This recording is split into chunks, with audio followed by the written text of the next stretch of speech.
नमस्कार दोस्तों, लखीमपुर खीरी की वारदात पूरे देश में लगातार चर्चाओं में बनी हुई है। हर कोई जानना चाहता है कि आखिरकार इस पूरे मामले को लेकर के क्या हो रहा है।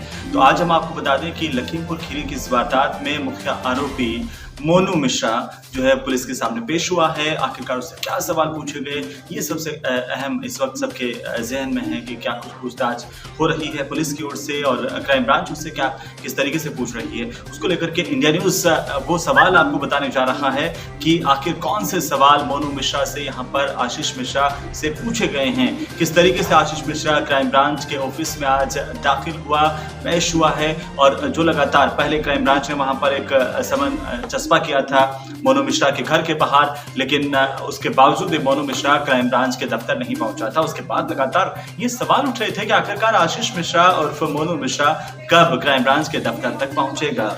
और आज सुबह की बात है, दूसरे नोटिस के बाद, हालांकि मोनू मिश्रा के पिता जो केंद्रीय गृह राज्य मंत्री हैं, उन्होंने ये पहले ही साफ कर दिया था कि आज मोनू मिश्रा जो है वो क्राइम ब्रांच के दफ्तर पर पहुंच जाएगा, वहां पर पूछताछ में शामिल होगा और तमाम तरह से सहयोग करने की बात भी कही गई थी। हालांकि उन्होंने ये भी कह दिया था कि उन्हें पूरा विश्वास है कि वो निर्दोष है, कार्रवाई जो होगी कानून अपने तरीके से काम करेगा। सवाल इस बात को लेकर के भी उठ रहे थे कि क्या कानून जो है वो निष्पक्षता के साथ जांच कर पाएगा, जब एक तरफ जो है मोनू मिश्रा के जो पिता हैं वो केंद्रीय गृह राज्य मंत्री हैं, दूसरी तरफ वहां पर जो स्थानीय पूरा का पूरा अमला है उन पर उनका दबाव है और किस तरीके से सांसद विधायक तमाम। और आज देखने को भी ये मिला जब मोनू मिश्रा आज सुबह जो है क्राइम ब्रांच के दफ्तर में पेश हुआ, तो मोनू मिश्रा को छोड़ने के लिए स्थानीय विधायक वहां पर स्कूटर चला करके लेकर के आए। जैसे ही 10:30 बजे का वक्त था और कुछ ही दूरी पर क्राइम ब्रांच लखीमपुर खीरी का जो दफ्तर है उससे कुछ ही दूरी पर एक स्कूटर रुका। स्कूटर पर आगे सवार थे स्थानीय भारतीय जनता पार्टी के विधायक, उनके पीछे बैठा था मोनू मिश्रा। जैसे ही पुलिस को पता चला, पुलिस आगे की तरफ बढ़ी। उसके बाद मोनू मिश्रा को पिछले वाले गेट से अंदर दाखिल किया गया। लगातार पूछताछ का सिलसिला। लेकिन आज हम आपको एक्सक्लूसिव जानकारी दे दें कि मोनू मिश्रा से आखिरकार पूछताछ में सवाल क्या किए जा रहे हैं। दोस्तों, जो पहला सवाल था मोनू मिश्रा से पुलिस का वो यही था कि जो जिस दिन ये पूरा का पूरा हादसा हुआ उस वक्त मोनू मिश्रा से पूछा गया कि उस वक्त आप कहाँ थे, क्योंकि इस पूरे जो क्राइम सीन में सबसे ज्यादा जिस पर आरोप लगे, मुख्य आरोपी जिसे कहेंगे, वो आशीष मिश्रा और मोनू पर ही आरोप थे कि उसने जो है किसानों पर गाड़ी चढ़ा करके कुचल दिया, कई किसानों की इससे मौत हुई।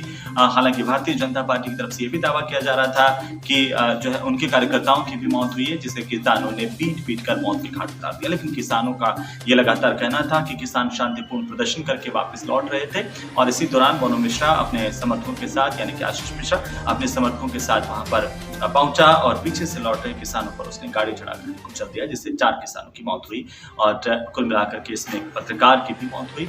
लेकिन इस पूरे वाकये के बाद किसानों की तरफ से एक ही मांग है कि मुख्य आरोपी की गिरफ्तारी की जाए। पुलिस ने, सुप्रीम कोर्ट ने इस पूरे मामले को लेकर इस वक्त संज्ञान लिया और सुप्रीम कोर्ट ने इस मामले में संज्ञान लेते हुए यूपी पुलिस को कड़ी फटकार लगाई, यूपी सरकार को भी कड़ी फटकार लगाई और ये पूछा कि आखिरकार क्या जो दूसरे मर्डर की हत्या के आरोपी हैं उनके साथ भी ऐसा ही सलूक किया जाता है। उसके बाद यूपी की पुलिस एक्टिवेट हुई। उन्होंने आनन फानन में आशीष मिश्रा के घर के बाहर जो है एक नोटिस चस्पा किया बुलाने के लिए, लेकिन आशीष मिश्रा जो है वो वहां पर नहीं पहुंचा। उसके बाद दूसरा दिन था जब फिर से यूपी पुलिस उनके घर के बाहर पहुंची, एक नोटिस चस्पा किया गया और वक्त दिया गया 11 बजे का। आखिरकार आशीष मिश्रा दूसरे दिन जो है वो पूछताछ के लिए पहुंचा। इस दौरान सबसे पहला सवाल जो है पुलिस की तरफ से यही पूछा गया, रिटायर्ड जज की मौजूदगी में सवाल जवाब हुए और यही पूछा गया कि जिस वक्त ये पूरी घटना हुई उस वक्त आशीष मिश्रा से पूछा गया कि वो कहाँ थे, क्योंकि आशीष मिश्रा का कहना था कि वो कार्यक्रम में थे। और यह भी पूछा गया कि क्या कोई सबूत है कि आप घटनास्थल पर मौजूद नहीं थे। साथ ही साथ पुलिस की तरफ से अपने इन्वेस्टिगेशन में ये सवाल भी पूछा गया कि इससे पहले आपने घटनास्थल से पहले किन लोगों से बात की, क्या इस तरह की कोई साजिश जो है उसकी आशंका यूपी पुलिस देख रही है, क्राइम ब्रांच देख रहा है। तो ये भी पूछा गया कि इस घटना के वक्त आप वहां पर नहीं थे, इसके साक्ष्य दीजिए। हालांकि जो आशीष मिश्रा और मोनू हैं उसकी तरफ से कई हलफनामे लोगों के लेकर के वो साथ गया था। यूपी पुलिस को, क्राइम ब्रांच को सबमिट किया गया कि ये उसकी तरफ से हलफनामे हैं जो साबित करते हैं कि वो घटनास्थल पर मौजूद नहीं था।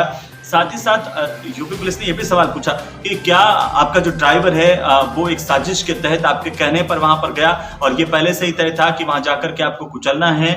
तो ये सवाल भी पूछा गया। ये सवाल भी पूछा गया कि आपकी जो है उस दिन किन किन लोगों से बातचीत हुई, हादसे से पहले आप कहाँ थे, उससे पहले किन लोगों से बातचीत हुई, हादसे के बाद जब आपको पता चला कि इस तरह का हादसा हुआ तब आप जो है वो कहाँ थे, तब आपकी प्रतिक्रिया क्या थी, किन लोगों से आपने बात की, सबसे पहले आपने किसको बताया। ये तमाम सवाल, साथ ही साथ इस बात को लेकर के भी सवाल कि क्या उस दिन इस घटना से पहले आपके अपने पिता जो कि केंद्रीय राज्य मंत्री है उनसे भी बातचीत हुई, क्या उन्होंने इस घटना को लेकर के कुछ कहा था। यूपी पुलिस ने यह भी सवाल किया कि क्या आपको अंदेशा था कि जब वहां पर ये पूरा का पूरा कार्यक्रम हो रहा है उस वक्त यहाँ पर किसान बड़ी संख्या में मौजूद होंगे और वे काले झंडे दिखाएंगे। साथ ही यूपी पुलिस ने यह भी पूछा कि आपको क्या लगता है कि पहले से आपको जानकारी थी कि कितनी संख्या में वहां पर किसान होंगे और वो अटैक भी कर सकते हैं, काले झंडे दिखाने के साथ साथ ये जो प्रदर्शन है वो उग्र हो सकता है। ये भी पूछा कि जो पहले से किसानों के बीच में और स्थानीय जो नेता है भारतीय जनता पार्टी के बीच में वहां पर जो आपस के अंदर तकरार चल रही थी, क्योंकि कुछ ही दिन पहले केंद्रीय गृह राज्य मंत्री की तरफ से एक सभा के दौरान सीधी चुनौती दी गई थी कि सुधर जाओ वरना हम सुधार देंगे, आपको लखीमपुर खीरी भी छोड़ना पड़ेगा। उससे रिलेटेड सवाल भी आशीष मिश्रा से पूछे गए। तो ये जो है अब वो सवाल इंडिया न्यूज आपको बता रहा है। इन सवालों के जवाब देने की कोशिश आशीष मिश्रा की ओर से की गई है। आखिरकार आशीष मिश्रा उर्फ मोनू, इस पूछताछ के बाद पुलिस का रवैया क्या होगा, क्या आशीष मिश्रा की गिरफ्तारी होगी या इस पूरे केस में किन लोगों के नाम सामने आ सकते हैं, क्या कुछ और भी साजिश में है जो पुलिस के इन्वेस्टिगेशन में सामने आ सकता है। ये तमाम तथ्य हैं, तमाम सवाल हैं जिनको लेकर के लगातार हमारी नजर बनी हुई है और पल पल की अपडेट भी हम आप तक पहुंचाते रहेंगे। नमस्कार।